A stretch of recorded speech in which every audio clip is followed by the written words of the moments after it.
very good evening to everyone, and I'm extremely grateful to both of you, sir. So, both of you have been legendaries in your respective fields. So, I would like to thank you, CBN Garu, and at the same time, Chiranjeevi Garu, for coming here and gracing my book launch. This is the most precious moment for me, and I'm extremely thankful for this. Question is to Chiranjeevi Garu. So initially, నేను మీ దగ్గరకు వచ్చినప్పుడు when I showed you this book is Mindset Shift, sir, I was very amazed to see you have a lot of knowledge. మీరు NLP గురించి, Richard Bandler గురించి చెప్పారు. You said you went to London to witness that session about Spobia. I mean, you know all these techniques. Maybe our wordings తెలియదేమో, but you know the techniques. And I was very amazed to understand that you spend a lot of time with yourself, understanding yourself. So how important has been that spending time with yourself? And దానివల్ల అసలు ఎలాంటి ఉపయోగం ఉంది? First of all మన ప్రియతమ గౌరవ ముఖ్యమంత్రి గారు నారా చంద్రబాబు నాయుడు గారు ముఖ్య అతిథిగా ఏర్పాటు చేసినటువంటి ఈ పుస్తక ఆవిష్కరణ కార్యక్రమంలో నేను ఒక అతిథిగా రావటం, నాకు అవకాశం కల్పించినటువంటి శరణి, వారి కుటుంబ సభ్యులు, ముఖ్యంగా మంత్రివర్యులు నారాయణ గారు, తన మామయ్య గారు, నా సోదరుడు గంటా శ్రీనివాస్, అండ్ చాలామంది అతిథి మహారథులు, అండ్ ఫ్యూచర్ మన రాష్ట్ర భవిష్యత్తు, మన దేశ భవిష్యత్తు మీ కళలో కనిపిస్తుంది. అలాంటి యంగ్స్టర్స్, ఆల్ స్టూడెంట్స్, మీ అందరికీ సభాముఖంగా నా హృదయపూర్వక అభినందనలు, ధన్యవాదాలు, నమస్కారాలు తెలియజేసుకుంటాను. It's a great opportunity to be here one amongst you all. ఇలాగా శరణి ఇంటికి వచ్చినప్పుడు ఒక బుక్ రాశాను. అది మీరు ముఖ్యమంత్రి గారు ఇనాగ్రేట్ చేస్తే బాగుంటుంది, వెరీ పర్పస్ఫుల్ బుక్ అని అమ్మాయి చెప్పినప్పుడు చాలా అమేజ్ అయ్యాను నేను. ఆ బుక్ని క్లుప్తంగా నేను 4-5 పేజీలు చూసినప్పుడు నాకు ఎప్పటి నుంచో ఇలాంటి పర్సనాలిటీ డెవలప్మెంట్ మీద, అలాగే సీక్రెట్ అనే ఒక బుక్ ఉండేది. అది ఎన్నో దశాబ్దాలు, 2-3 దశాబ్దాల ముందే ఆ బుక్ నేను చూడటం నాకు జరిగింది, తటస్థపడింది. అప్పుడు ఇంకా ఇండియాలో రాలేదు ఆ బుక్, దాని ట్రాన్స్లేషన్ కానీ దాని వీడియో నేను చూడటం జరిగింది. ఆ బుక్లో చెప్పిన ఎన్నో విషయాలు నాకు తెలుసో తెలియకనో నాకు నేనుగా అనుకున్న అవన్నీ ఆచరించడం మొదలుపెట్టాను నేను. అది నాకు ఎంతో హెల్ప్ అయింది. ఓ ఇలా ఉంటుందా అన్నది. సో తను అడిగిన ప్రశ్న కానీ ఇందాక గౌరవ ముఖ్యమంత్రి గారు చెప్తున్న దానికి మైండ్ సెట్ షిఫ్ట్ అనేది అత్యంత అవసరం. మనం ఒక గాడిన పడి అదే ధోరణిలో ఒక గానుగెద్దులాగా కష్టపడతాం. ప్రతి వాళ్ళు కష్టపడతారు, బట్ ఆ కష్టపడటంలో స్మార్ట్గా కష్టపడతారా, హార్డ్ వర్క్ తోటి వాళ్ళు కష్టపడుతున్నారా అనే దాని మీద మనం ఆలోచించుకుంటే కనుక చాలామంది ఇలాంటి అవేర్నెస్ లేక, ఇలాంటి శరణి లాంటి వాళ్ళు ఇచ్చేటువంటి పుస్తకాలు వాళ్ళకి గైడ్ చేయక, లేకపోతే గురువులు గైడ్ చేయక, లేకపోతే వాళ్ళుగా ఆ షిఫ్ట్ అనేది తెలియక అదే గానుగెద్దులాగా అదే కష్టంతో అలాగే జీవితాన్ని వెళ్ళదీసే వస్తారు. అట్లాగే ఏదో టైంలో రిటైర్డ్ అయిపోతారు, జీవితం చాలిస్తారు, ఇది చాలు ఈ జన్మకి ఇంతే అనుకుంటారు. అది కరెక్ట్ కాదు. మైండ్ షిఫ్ట్ చేయటం మూలంగా కష్టపడే మనస్తత్వం ఉంటే, నీ ఇష్టమైనటువంటి ప్రొఫెషన్లో కనుక నువ్వు ఉండగలిగితే ఆ రాణింపు, ఆ వెళ్ళే హైట్స్ అది వేరే. అంటే ఉదాహరణకి నేను చెప్పుకుంటే, నా గురించి సాదాసీదా కుటుంబంలో పుట్టి ఒక మామూలుగా ఒక డిగ్రీలో యావరేజ్ మార్కులతో చేసిన తర్వాత ఏం చేయాలి, ఎలా చేయాలి అని అనుకుంటే నా తల్లిదండ్రులు నన్ను గైడ్ చేసేంత నాలెడ్జ్ కూడా వాళ్ళకి లేదు.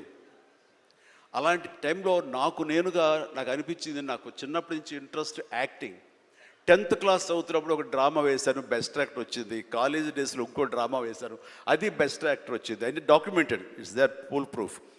సో నాకు అనిపించింది, ఓహో మనలో గొప్ప నటుడు ఉన్నారనమాట, మనం కనుక ట్రై చేస్తే సినిమా ఇండస్ట్రీలో ఒక లెవెల్లో ఉండొచ్చు అనమాట.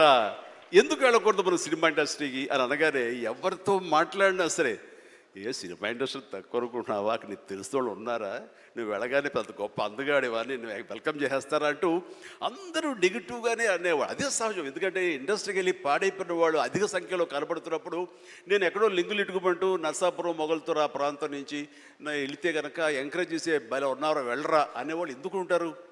కానీ లోపల నా తపన అంతా అది కదా, ఖచ్చితంగా వెళితే వెళ్ళాలి అనిపించింది. అదే విషయం అమ్మా నాన్నలు చెప్పాను, నేను మైండ్ షిఫ్ట్ గురించి మాట్లాడుతున్నాను. అమ్మా నాన్నలు చెప్తే నువ్వు వెళితే నీకు ఇంట్రెస్ట్ ఉంటే వెళ్ళు, కానీ ఏదైనా జరగచ్చు, రేపు నువ్వు రాణించవచ్చు రాణించకపోవచ్చు. అలాంటి పరిస్థితుల్లో టైం వేస్ట్ కాకుండా ఇంకో కోర్స్ కూడా చేస్తే, నువ్వు చెన్నై వెళ్తానంటున్నావు, నీ ఫిలిం ఇన్స్టిట్యూట్ ట్రైనింగ్తో పాటు ఇంకో కోర్స్ కూడా చేస్తే బాగుంటుంది కదా.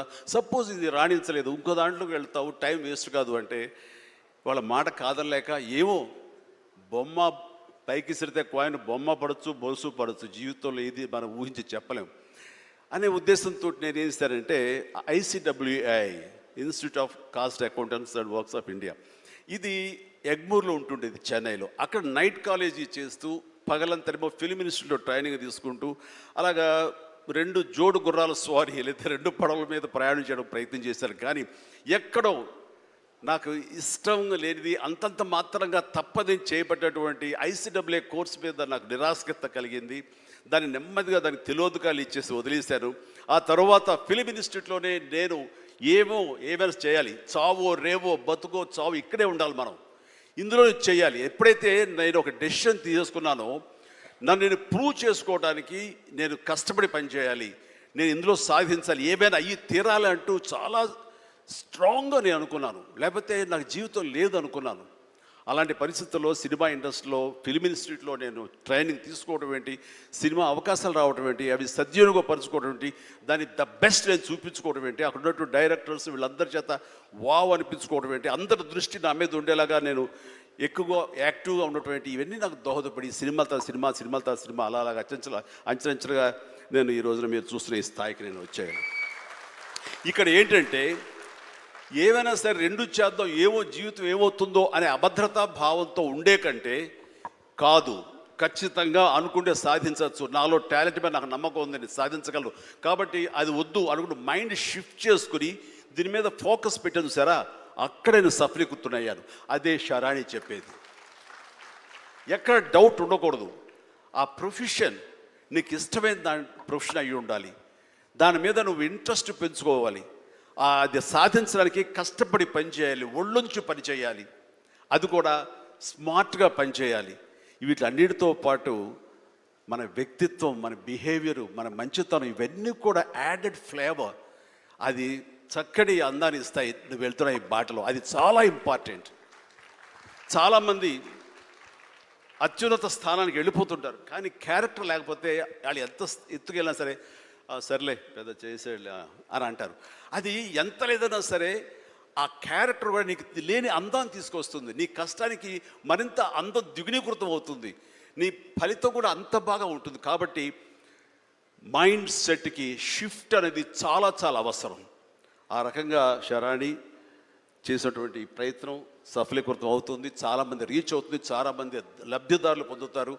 అండ్ చెప్పాలంటే మన నారా చంద్రబాబు నాయుడు గారు కూడా చిన్నతనం నుంచి కాలేజీ రోజు నుంచి నాయకత్వ లక్షణాలతోటి అక్కడ నాయకుడుగా కాలేజీలో ఉంటూ అక్కడి నుంచి తనకి ఇష్టమైన ఈ ఫీల్డ్లో రాణించాలి, నా రాష్ట్రానికి సేవలు చేయాలి, ఇక్కడ ఏమైనా సరే అవ్వాలి అనే అకుంఠిత దీక్షతో అయ్యారు. ఆ రోజున రామారావు గారు ఉంటారని ఆయన పాలిటిక్స్కి వస్తారని కాదు, ఆయనకు మీద నమ్మకం. ఆయన అట్లా ఏ మారుమూలు ఉన్నా నేను ఎట్లయితే యాక్టింగ్ మీద నా నమ్మకంతో నేను ఎలా ఉన్నానో అలాగే నాయకత్వ లక్షణాలతో పాలిటిక్స్లో రావాలి, రాణించాలి, ఇతోధికంగా ఎంతో సేవలు చేయాలని అనుకున్నారు. కాబట్టి నాయకుడిగా, స్టూడెంట్ నాయకుడిగా, విద్యార్థి నాయకుడిగా ఉన్న ఆయన పాలిటిక్స్లో రావడం ఏంటి అనుకోని పరిస్థితుల్లో అవకాశాలు వస్తే వాటిని చేజిక్కించుకుని వాటిని ఆసరాగా తీసుకుంటూ అంచెలంచెలుగా ఎదుగుతూ ఈ రోజున మనం చూసేటువంటి అద్భుతమైనటువంటి ఒక మహానాయకుడిగా ఎదిగారు.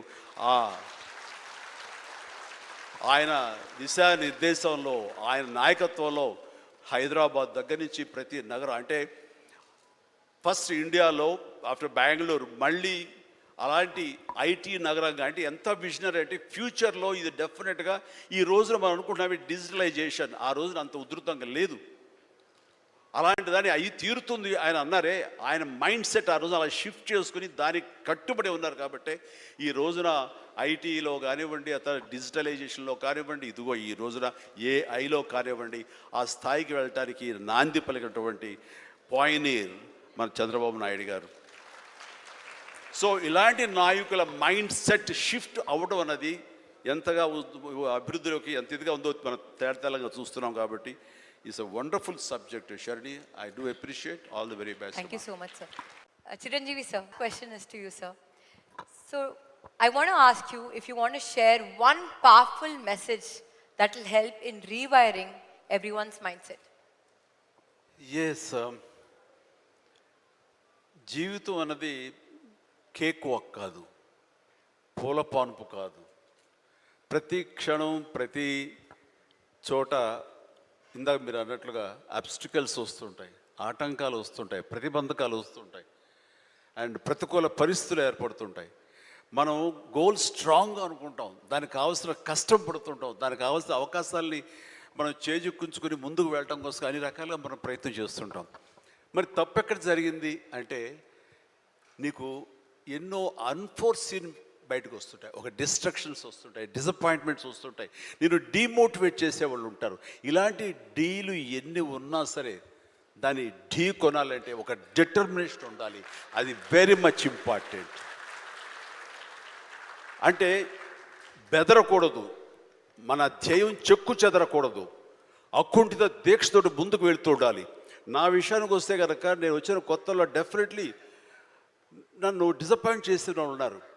నేను హీరోగా ఎదుగుతున్న సమయంలో, హీరోగా 4-5 సినిమాలు చేస్తున్న సమయంలో కొంతమంది ప్రొడ్యూసర్స్ నన్ను ఒక తక్కువ స్థాయి రౌడీ వేషాల కోసం అడిగారు. కొత్తలుడు అని, కొత్తపేట రౌడీ అని, అలా మోసగాడని ఇట్లాగా అడుగుతుంటే పెద్ద పెద్ద హీరో, నేను ఒక పక్క నుంచి మంచి హీరో వేషాలు వేస్తున్నాను, కొన్ని యాంటీ హీరో అయి ఉండొచ్చు, but hero lead man characters వేస్తుంటే ఎక్కడో డిసప్పాయింట్మెంట్ ఉంటుంది. అబ్బా ఏంటి నేను హీరోగా పాజిటివ్ క్యారెక్టర్గా, చట్టాన్ని కళ్ళు లేవు ఇలాంటి సినిమాల్లో హీరోగా చేస్తుంటే నన్ను చిన్న చిన్న రౌడీ వేషాలు ఏమంటున్నారు, నా జీవితం ఏమైపోతుంది, ఇలా కాదు కదా అని అనుకునే పరిస్థితి, వాళ్ళకి ఎదురు చెప్పలేని పరిస్థితి. కానీ లోపల ఒకటే ధైర్యం, ఎన్ని వేషాలైనా వేయనివ్వండి, ఎటువంటి వేషాలు వేయనివ్వండి, నేను ఖచ్చితంగా అలాంటి వాటి కోసం ఎదురు చూస్తాను, అలాంటి ఖచ్చితంగా వస్తాయని ఒక దీక్ష, ఒక నమ్మకం, నాకు ఆ నమ్మకం నిలబెట్టింది. అండ్ ప్రేక్షకులు, నేను చిన్న చిన్న విలన పాత్ర 2-3 సార్లు సినిమాలు వేసినా సరే అందరూ కూడా చమక్కులా మరిచేవాడిని, ఆకర్షించుకునేవాడిని. ఇడెవడో భలే చూస్తున్నాడు, శబాష్, నెక్స్ట్ పిక్చర్ ఎత్తుంది చేయాలి, అండ్ ఇతను సాంగ్స్ బాగా చేస్తాడు, ఈ సాంగ్స్ పెట్టి ఇతను హీరోగా చేయాలంటూ ప్రేక్షకుల చేత నేను మనల్ని పొంది, ప్రేక్షకులు సినిమా ఇండస్ట్రీలో ఉన్నటువంటి ప్రొడ్యూసర్ని, డైరెక్టర్ని నన్ను ఖచ్చితంగా పెట్టుకుని తీసేలాగా చేశారు. కాబట్టి ప్రేక్షక దేవుళ్ళకి ఎప్పుడు నేను రుణపడి ఉంటాను. అది నా ఒక అధ్యక్ష, నా కాన్ఫిడెన్స్ వాళ్ళని రీచ్ అయింది. నేను చెప్పుకోకర్లా, నువ్వు చేసే చిన్న పాత్ర పెద్ద పాత్ర వస్తే నువ్వు చేసే దాంట్లో నీ కన్విక్షన్, నీ యొక్క హావభావాలు, నీ హుషారు వాళ్ళని ఎక్కడో తెలియకుండా రీచ్ అవుతుంది. సైకిల్ కుర్రాడు అంటారు మనూరు పాండవులు, అది 5 మందితో పాటు నేను ఒక కుర్రవాడిని. వాళ్ళకంటే పెద్ద క్యారెక్టర్ నాకు లెంగ్త్ ఏమి లేదు, వాళ్ళకంటే స్ఫురద్రూపేం కాదు. కాకపోతే ఆ ఉన్న కొంచెంలో చముక్కలా మెరిసరికి ఎవడరా భలే ఉన్నాడు, వీడికి లైఫ్ ఉంది రోయ్ అలాగా అనిపించుకోనంటే అది నన్ను నేను ప్రొజెక్ట్ చేసుకోవడం, నన్ను నేను ఆవిష్కరించుకోవడం, నన్ను నేను బెస్ట్ అనిపించుకోవడం ఉంది. నిరంతరం అదే థాట్తో ఉండి, ఆ నమ్మకంతో ఉంటే ఖచ్చితంగా ఇలాంటి డీలు ఎన్నొచ్చో సరే ధీటుగా ఢీ కొట్టగలం. ఇది నేను చెప్తాను. అంటే ఇంకా ప్రధానమైన ఉదాహరణ చెప్పాల్సి వస్తే, మహానాయకుడిని ఇక్కడ ఉన్నారు, అలిపిరి సంఘటనతో అక్కడి నుంచి పడి లెగిచి ఎంత డీమోటివేట్ అయిపోవాలి, చావు తప్పి కన్నులు ఒట్టపోయినట్లుగా ఆ రోజున పరిస్థితి ఉన్నప్పుడు ఆ విజువల్స్ చూసి ఎక్కడ చెక్కు చెదరలేదు. ఆయన మానసిక స్థైర్యంతో ఉన్నారు. హాస్పిటల్కి వెళ్ళి ట్రీట్మెంట్ తీసుకుని వెంటనే మామూలుగా బయటకు వచ్చారు కానీ ఎక్కడ సరే బెసికారా, కొంచెం వెనక్కి తగ్గారా, ఆలోచన విధానంలో ఏంటిది అన్నారని ఏమీ లేదు. బ్రహ్మాండమైనటువంటి ఒక కన్విక్షన్ తోటి దీన్ని ఆయన ఎదుర్కొని నిలబడేటువంటి హీరో దాత్తత నేను ఆ రోజున చూశాను నాయుడు గారిలో. ఇలాంటివి వస్తుంటాయి కానీ వీటిని మన కన్విక్షన్, మన నమ్మకం, మన మీద మన నమ్మకం ఖచ్చితంగా ముందుకు వెళ్ళిపోతుండాలి. మనల్ని ఆదరించే ప్రేక్షకులు లేదా రాజకీయంగా వస్తే ప్రజలు ఎప్పుడూ మన యొక్క మంచిని, మనం చేసిన కృషిని, మన యొక్క ఇన్నర్ మన ఫీలింగ్ని, మన జెన్యూనిటీని, మన ఆనెస్టీని, నిజాయితీని ఖచ్చితంగా గుర్తించగలరు. మధ్యలో ఒక్కోసారి ప్రతికూల పరిస్థితులు వస్తాయి, బట్ వాటిని అధిగమించేలాగా వస్తుంది, మనకి రోజులు మంచి రోజులు వస్తాయని కన్విక్షన్ తెలితే కనుక అలాంటి అబ్స్ట్రకల్స్ని ఓవర్కమ్ చేయగలం. దానికి గాను నువ్వు నీ మానసిక ధైర్యాన్ని కోల్పోకూడదు. ఇక్కడ నిలబెత్తున్న నిదర్శనం చంద్రబాబు నాయుడు గారు. అది నేను చెప్పుకొచ్చేది.